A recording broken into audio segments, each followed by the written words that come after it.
This is a major signing that we've witnessed today. Perhaps over and above that, there is a lot of political tension in the country right now, as we've seen the party primaries that have been conducted across the country.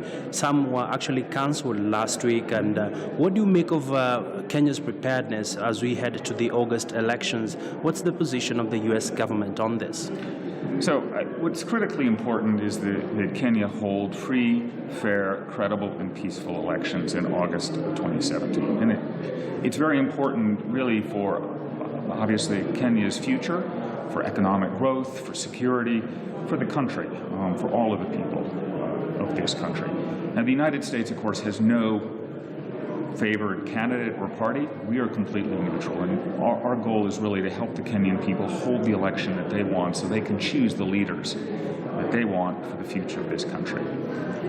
I think the exercise in the last few days in the nominations, I think it's important that Kenyans be given the opportunity to select the nominees, that the parties have a process that allows the people to give their voice on who ought to be running in August. At the same time, I have to say I've been in the United States is deeply disappointed, obviously, by some of the problems that have occurred. There's been a great number of issues and challenges, some chaos in some instances, and violence in particular has been deeply, deeply troubling and unfortunate. And I just want to urge all of Kenya's politicians, all of Kenya's citizens to reject violence and to really make this election the best possible election, because at the end of the day, the world is watching. Kenya is a critically important country. This is a great country, and particularly when you look at things like investment, tourism, all of these economic activities, the country needs to have a successful election. All right. And perhaps as we wrap it up, Ambassador, of course, you've raised pertinent questions around transparency and, of course, letting the will of the people decide who's going to be the flag bearer. Mm-hmm. And what are some of the areas that you feel that as a country we need to go back to the drawing board now that we've seen the loopholes in the nominations exercise? What I would say is, first of all, Kenya has made really very, very important and very major progress in building its democracy. Your 2010 Constitution is a very impressive document, and I think that the country held good elections in 2013, and I'm looking forward to, in 2017, again, free, fair, credible, and peaceful elections. Mm-hmm. Obviously, there are always opportunities to improve processes and procedures. That's true in my country.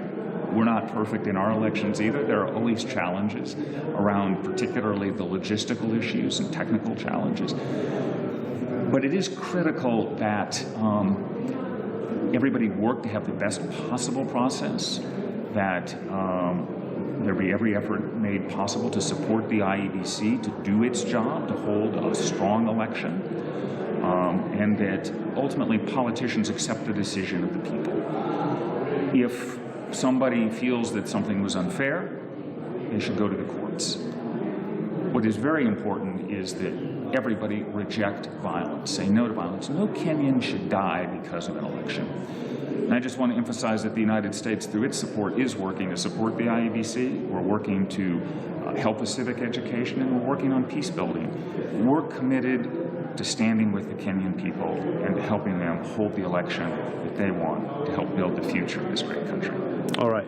And many thanks, Ambassador. I can't leave without asking you, the President Uhuru Kenyatta did mention that Kenyans don't need civic education when he was making his remarks during the national holiday that was actually celebrated just a few months ago.